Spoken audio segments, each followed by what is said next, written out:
at 2% a year, after 10 years, they have nothing left. The government of British Columbia has taken their asset from them. So he says, I don't know if I can build this thing anymore because the Calgarians will hear that the BC government's in the process of taking away assets 2% a year. So there won't be any purchasers.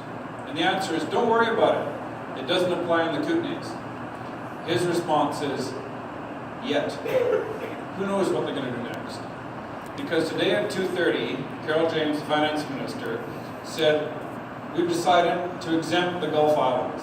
They were previously involved, now they're exempt. We've decided to exempt people who are under medical care. Well, does that mean you have to show your medical records to the NDP to exempt yourself from tax and your savings? I mean, this is getting really, really silly. From the very beginning, they exempted Whistler. Whistler is the biggest resort community for secondary homes in Canada, and it was exempted from the start. But Vancouver, Victoria, Kelowna, Kelowna West were included. So the folks in Kelowna say, through their mayor and the town council, we don't want anything to do with this, please exempt us, because Kelowna West is subject to the tax, which means those Albertan retirees and people from the Lower Mainland wanting to retire in Kelowna West will not choose Kelowna West. They'll choose somewhere else. And the folks at Peachland and Vernon and Ticton say, well, we're exempt for now, but maybe they'll change the rules again. And the problem is that Carol James, the finance minister, is saying she's introduced all these new exemptions to make sure that only 48,000 British Columbians will pay this tax. But when do the exemptions become finalized? Who knows what the rules are? So people back off. They just say, I'm not interested in taking a risk with a government that's going to start taking away my savings. And you should make no mistake about this. What they're really up to is, there's been a deal in Canada for 100 years. Income tax is the way we fund our government services. That's how we fund education, healthcare, how buildings like this get built through the flow-through of money from income tax. We all get that income tax increases as you make more money. So at the top range, you pay something close to 50% income tax. At the bottom range, like my kids who are students, they pay next to nothing. That's fair. That's the deal we all signed up for. But the deal we all signed up for is that your savings are safe from taxation. And what the NDP are doing with this so-called speculation tax is they're not going to get at the speculators in my neighborhood. They will just run away. Or they'll play games with the form to get exemptions. What they're after is things that can't run away, which is people's savings. They're saying above a certain amount, you didn't really earn that. It came to you by luck. So it's time for you to give it to the government. And the problem is that people in our society, particularly seniors, have arranged their affairs and planned their lives around having their savings completely safe from about age 55 onward. They say, we can have that summer cabin, we'll convert the summer cabin into a year-round residence and we'll retire there. Or they're from here, and they say, well, it rains a fair amount in the Lower Mainland, we all know that. So maybe we'll retire in the Okanagan where the spouse's parents are, or siblings, or kids, or whatever. So they get a secondary home in the Okanagan, and they're planning to sell the home here when they retire and move to the Okanagan. That secondary home now is going to be slowly confiscated, 2% per year, until the equity's gone. It's also not based on making any money on it. If you bought the place for X dollars and it's gone down 20%, tough. You lost money, but we're still going to take away 2% of the value every year. So this is a crazy way for the NDP to try and collect revenue. But they've figured out that the progressive income tax system, which we all have bought into, we don't argue with it, doesn't raise them enough money. They need to go after people's savings as well. And this has never happened in Canada before. This is a wholly new thing. They've decided that there are some rich people out there who should have their savings slowly confiscated by the state. So we are fiercely opposed to this. These examples that come up, and I was actually in Kelowna yesterday, and 350 people showed up because they're so upset by this approach. The builders show up and say, this will wipe them out. The retirement home a transitional phenomenon where people buy a place in the Okanagan and eventually move there and live there, will disappear. There are Albertans who are often British Columbians who move to Calgary for work and then are coming back. They will disappear. So the builders are scared to death that they're actually slowly going to go out of business. Tradespeople were there saying their work's going to dry up. If you're an electrician or a carpenter or do concrete forming, foundation work, they're saying, we don't know what the future holds anymore because the NDP have created this tax on savings that will destroy that market. Plus, today, they introduced uncertainty by raising a whole new level of exemptions, which you may or may not be entitled to. The NDP have also said the amount of money that they thought they would raise with this speculation tax, $200 million, will remain the same, even though they cut it in half today. That has no credibility whatsoever. You can't say you've introduced a tax policy and you're going to cut it in half and it'll still raise the same amount of money. It doesn't make any sense. So between those two, you can see the problem we have now. This is a government that has decided to make up tax policy on the fly. They're doing it by trial and error, and you cannot do that as a responsible government because it creates serious uncertainty. So people who are saving up for something just back right off. They pull out of the marketplace. The goal of all of this was affordability. They said to themselves, we'll raise a ton of money from taxation and we'll use that to provide affordable housing and cheaper childcare. We're going to come back to childcare in a minute. On the affordable housing side, they said they would build 114,000 units of housing in 10 years. If you do the arithmetic, that's $23 billion they would need for that, plus the land cost, which is through the roof. So, how are you going to do that? When I asked David Eby that during the election, he said, well, when they cancel Site C, that'll save them $7 billion. They decided to go ahead with Site C. So they need desperately to find money to finance their plans. Their plan, you'll remember, 114,000 housing units. They said this year they're going to build 1,700 rental units. At that rate, it'll take them 67 years to complete their plan. So it's not going to happen, folks.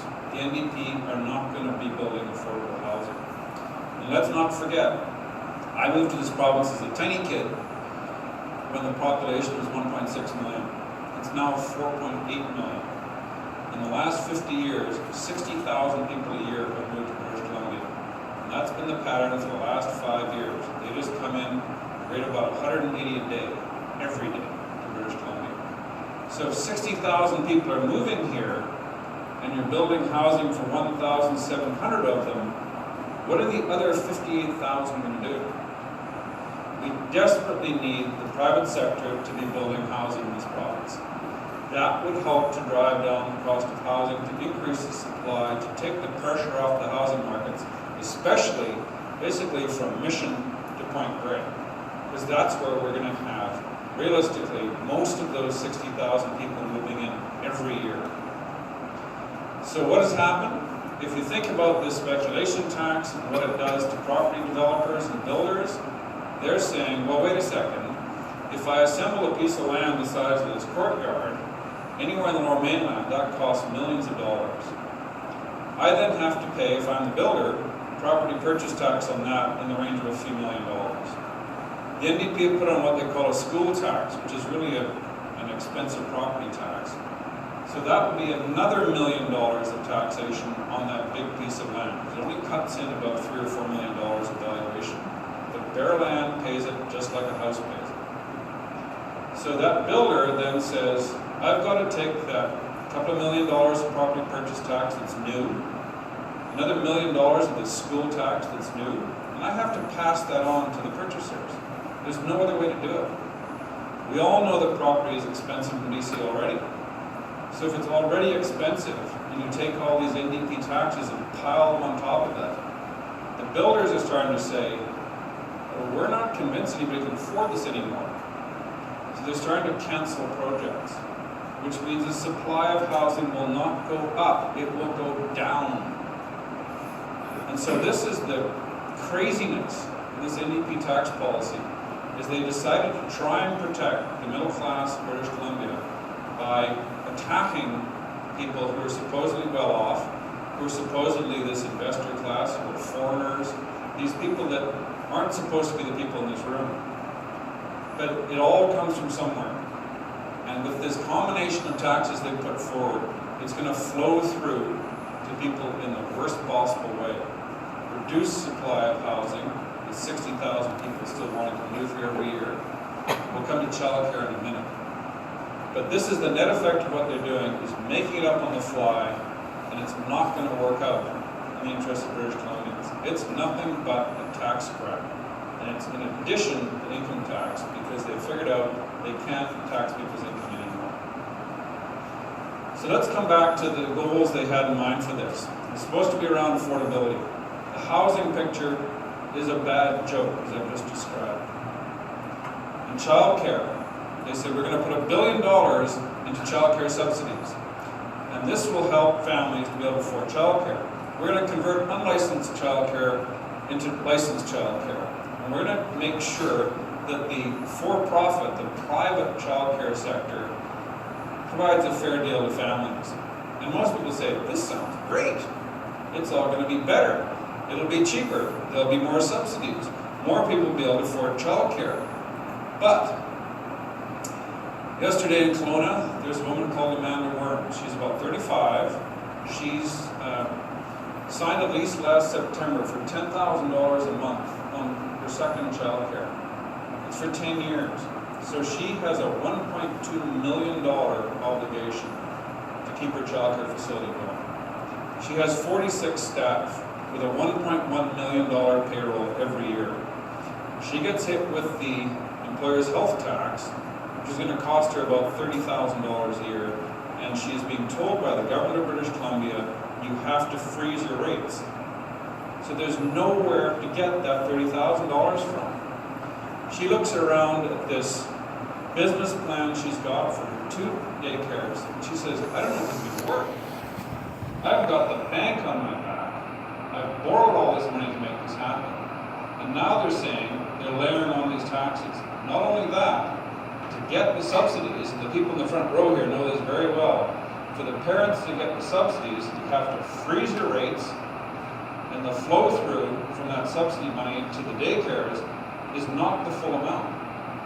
It's being jigged and tweaked and driven down so that the daycares, which are currently operating on a reliable income stream, are facing the prospect of reduced income and higher costs. So they're in a panic. And so in the last week or so, a new organization is formed, the BC Child Care Owners Association. And they're going to government saying, your child care plan is nutty because the private daycares are feeling so driven to the wall that they may not be able to survive. This is crazy. And this is dressed up as the NDP saying, we're going to make childcare cheaper. But if the privates go out of business, there won't be any daycare to go and find. This business also of changing the unlicensed into licensed, that's going to cost money. Maybe it's a good thing in some circumstances, but what it does is it provides the NDP a way of saying we've increased childcare spaces, when in fact none have been created. They've been converted from unlicensed to licensed. And the unlicensed, for those of you who don't pay attention to these things, are when somebody says, well, I've decided to stay home with my child, so I'll take in 2 other kids and we'll do it in my basement. It'll all be fun and it'll be affordable because these are my friends that I'm taking in children from. So these are tiny little home operations. And in some cases, they probably should be converted to licensed daycares. In other cases, what you're going to do is put such a burden on those people they give up. So you'll end up with a reduction in spaces in the unlicensed and potentially a catastrophic reduction in spaces in the private sector, with a whole bunch of business failures associated with it. But our point of view is to tell the Child Care Owners Association, you have got to get this message out there, because it is in no one's interest for you to fail. It is in no one's interest for you to walk away in tears from a lifelong journey where you're trying to set up daycares and have the government crush those dreams and put all these kids back onto the street. So the NDP have done very ham-fisted things. They've done this tax policy by trial and error where they keep changing the rules. The taxes won't work. It makes no difference to speculation. It's an asset tax. On the employer's health tax, it's going to shrink BC employers because it makes sense for them to move their work elsewhere. And on the daycare side, they're going to deliver less, not more. And on affordable housing, we're at risk of watching the supply of housing go down. So this does not add up. Now there are some people here who operate child care operations, and they have been in the Maple Ridge newspaper pointing out exactly the same thing that Amanda Burns had to say. I'm going to invite any of them who want to talk about this to come on up and just, you don't have to give us your name or anything, you don't have to be famous, but just tell us the number of kids in your care, maybe the amount you pay out in wages every year, the rent you pay, and what this new policy is going to do for you. I am so not as well spoken as this man. And I'm so nervous talking in front of people, but we all feel that we have to do this.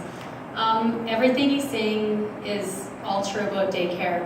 And when he's talking about the uncertainty, it lies true in daycare as well, because our contract's very different from the FAQs the government keeps sending us, and it keeps changing. So they're telling us one day it's going to be this, and then the next day it's going to be this, and that's the uncertainty we're already feeling. We're wondering where they're going with this plan. There's so many flaws in the plan which were addressed very well already. A big part for all of us is that we are private, and I tell people just because we are considered for profit does not mean we make a profit. A lot of times being a private childcare owner will go for months without making any profit or even any income ourselves, because we have to pay all our staff, and we don't want staff turnaround, and all of our money is coming from parent fees, which we're fighting to keep lower. So we want to hold on to our staff really well. That's very important for us to not lose any staff at all times. And right now, that's where we're really scared, because all our money, with me personally, I'm over $1 million in debt for the 3 childcare centers I currently have, my 4th opening next week. 3 in Maple Ridge, 1 in Mission. The long-term plan of this NDP government is not wanting to have any for-profit daycare centers. So that means, where do we stand? Does that mean that we're just pushed out of business? My $1 million is gone. I look at my husband and I say, I'm sorry that we invested so much into this, and now let's sell our house and hopefully afford a condo somewhere with our 4 children. I don't know where this leads us. Where is this going to go? It's very upsetting. I had a 5th daycare location actually locked down that I was going to open in Mission, and I walked away from the deal earlier last week because I said I'm too uncertain now. I don't know where this government's taking us, and it would have been a build. It would have been a brand new build, gorgeous center, and I walked away. So it's very true that more daycare centers are going to close down, or certainly they're not going to open up. People are going to leave the field. And where does that leave the current childcare right now? How many kids do you have? Oh, sorry. How much do you pay in payroll? Okay, so I have about 44 staff currently. I have about 1.3 in payroll a year. Yes. This payroll tax, of course, is going to affect us hugely. Where is this money going to come from for us to opt into this current childcare fee initiative? We have to put a freeze on our fees, so I don't know where that money is going to come from. And I have over 250 licensed spaces between the locations. I also have 4 locations, 3 in Maple Ridge and 1 in Langley. They also, I'd like to say, the government gave us about 7 days to look over the contract and are basically pushing us to sign this contract within 7 days. The plan is completely backwards. We don't have enough staff. They've also said that they want to, in their budget, that they want to make room for 22,000 new places. There will be no staff to run these places at all. Us as owners who do all the admin, or I was just at a center from 6 to midnight changing the room around myself. We're working on the floor taking our staff's places when we can't find staff. Nobody's going into this field. They should have, I agree with the parents needing a break, 100%, but not at the cost of what's happening with our staff. We need definitely top-ups on wages first and foremost, to bring people to this field to open up the 22,000 spots. Then when our staff feel appreciated, that's when you get quality childcare, which is what we're all about. What the government wants to do now is push everything under the umbrella of, I would say, the school board. Basically, at their end goal is to basically unionize, because they've probably already what's the word for it? They've used all their other unions. They need another union, so they want to unionize. And then they want to have everything just streamlined through the school system, but the school system is already broken. So to put in now 0 to 4 and out of school care in that system is just not a great plan. And 75% of these childcare spaces out there right now are private operators. So what they're doing is just pushing the 75% of the spots already out. How many spots, how many staff, how many people? My payroll's $80,000 a month, and my leases are probably about close to $30,000. There's nothing in my bank account at the end of the months. It all goes all to our staff. Anytime we reach, the last 2 centers I've built, I've never taken a penny more for myself and my business partner. It all goes to our staff. And now the government is saying we have to cap our fees. So if my manager deserves a raise, she will not be able to get one because it will come off the bottom line. How many kids, how many staff? So I have 26 staff and probably about 220 licensed spots. I was on the webinar that was put on by Minister Chen. One of the questions I asked was, how is the NDP and ECEBC supporting small business? There was dead silence. They didn't have an answer. They thanked all the child care providers for putting so much of their hard work into creating this system. Their end goal for universal child care is nonprofit and unions. I'm sorry, I worked in the school board. Unions don't put children first. We put children first. This plan is very flawed, and it needs to go back to the drawing board. Our parents are being very supportive. They're asking, are you opting in? And we're saying, how can I opt in? I only got the contract last week. I haven't even had a chance to look at it. And it changes every day as well. So we've got a lot of support from our families, thankfully, but the NDP is trying to put a rift between us. They're on the news saying, oh, we created this great benefit. You guys don't have to pay so much in daycare. But they're offering that at our expense and our cost. You want to give that money to the families? Give it directly to the families. Don't put daycare in the middle. I'm licensed for 110 children. I'm located in Pitt Meadows, and I have 20 staff. And our payroll is about $25,000 a month. Thank you. Let's have a round of applause for these brave.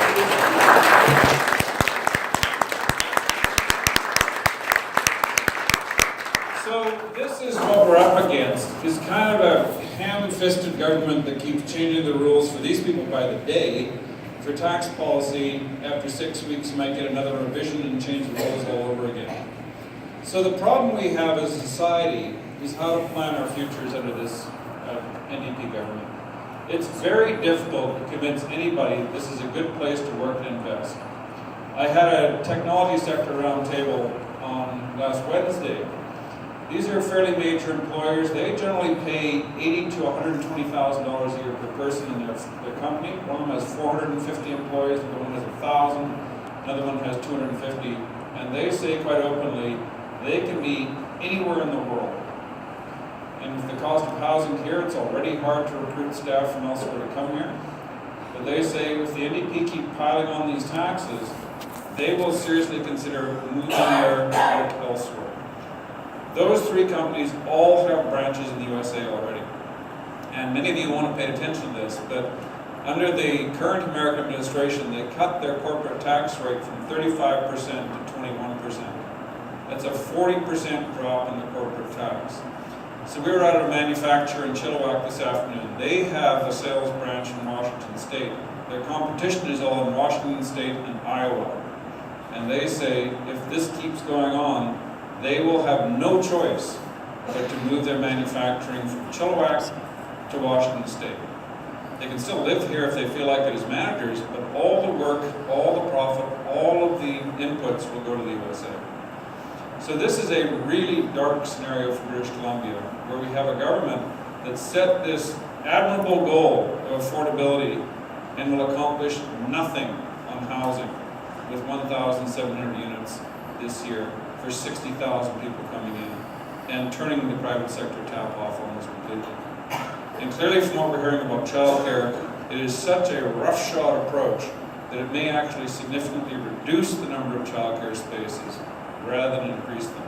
This is bad government almost by definition. Raise taxes, reduce services. So we have a lot of work to do.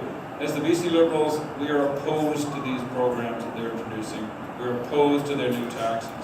We have the task of being in Victoria and getting the attention of the media and trying to get the word out in public.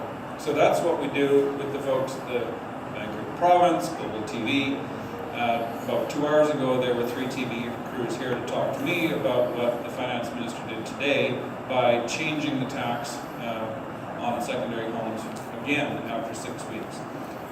We have that task to do, but we need your help. If this is a field that is of concern to you, if you're interested in this, we need to hear from you.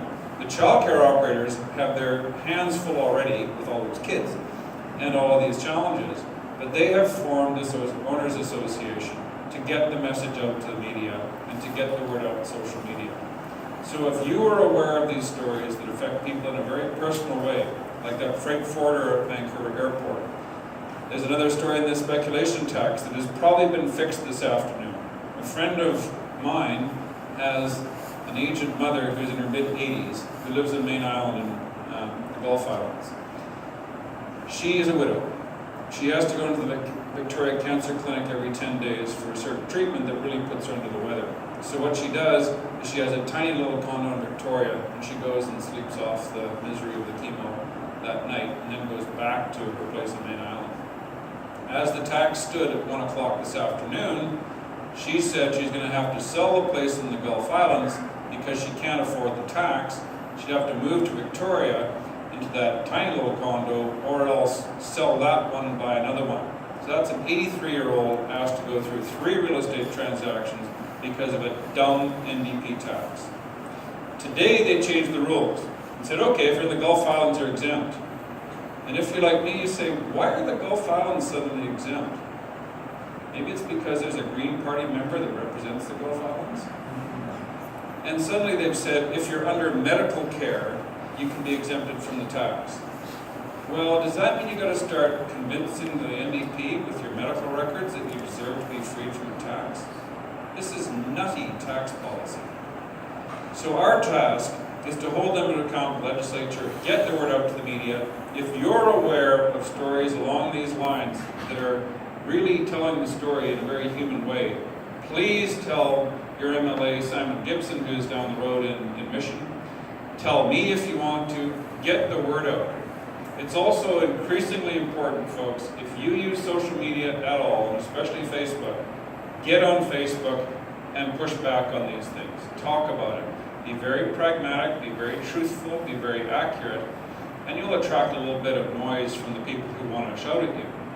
But we've got to stand up for something here, because we have a great province here in British Columbia, and we cannot see it just corroded away by this NDP government. They seem to think they can pick fights with Alberta, they can pick fights with Ottawa and get away with it, they can put up walls around British Columbia, they can tax the stuffing out of people who live here, and that'll be a productive scenario. They are wrong. British Columbia is 1% of the North American market. So we have to be able to have that trading company in Chilliwack get its stuff across the border as easily as possible. We are totally dependent on Ottawa to help us with the softwood lumber tariffs, with the 22% tariff the Americans have put on pulp products, because those things can destroy the interior economy of British Columbia if they're allowed to stand. We have to have Ottawa to fight back on them, because British Columbia has no standing in the forums where those things get resolved. It's up to Ottawa. So we have to maintain strong relationships with Ottawa. We all know the relationship with Alberta is critical to our future. We have to have good, strong relationships there. Instead, we have a government picking fights with two other governments in Canada. We have a government that doesn't seem to care about what happens in terms of our trade profile. We have a government that's tried to do a really blunt and ham-fisted effort to improve childcare by causing grief to the childcare operators. We have a government that talks big about housing affordability, is actually going to hurt it significantly. So that's the mission that I do every day. That's what I did this morning in North Vancouver with a crowd about this big, same message. 350 people in Kelowna yesterday, 40 people in Coquitlam on Thursday. We'll continue to get this message out. But if you're concerned, do not sit and think about it and think somebody else will take care of it. They will not take care of it. You have got to get out there and speak up. Whether it's on social media, if you're a traditionalist, you can write letters to the editor. If you want to get politically involved, we'd be delighted to work with you. A couple of our past candidates are here. Doug Bing from Maple Ridge Meadows. And for Doug.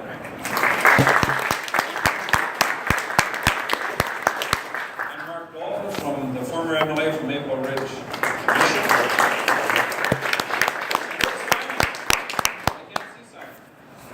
There's Simon right there. Simon Gibson is the current MLA for Mission Abbotsford. Ken Stewart. Ken Stewart. And Ken Stewart's here too. Yeah. Good. And Susan Chapman, who ran for us in Fort McCoy.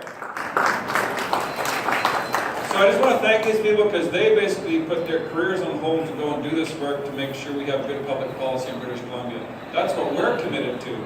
We think that there's a better way than crushing our nonprofit sector, our childcare owners, and causing a grief in the housing sector that's going to lead to no affordability. And that's our goal in life, to make British Columbia a better place and to get us out of this completely ham-fisted policy that the NDP are engaged in. So that's all I need to say right now. I'm happy to take questions from any of you. Simon may be asked a few questions too. If you have any questions that the childcare operators might be interested in answering, we can do that too. So I'm happy to answer any questions you have in mind. This is a strategic question. One of the childcare operators said, what can we do to get a vote of no confidence? This came up in actually every one of these meetings I've been to.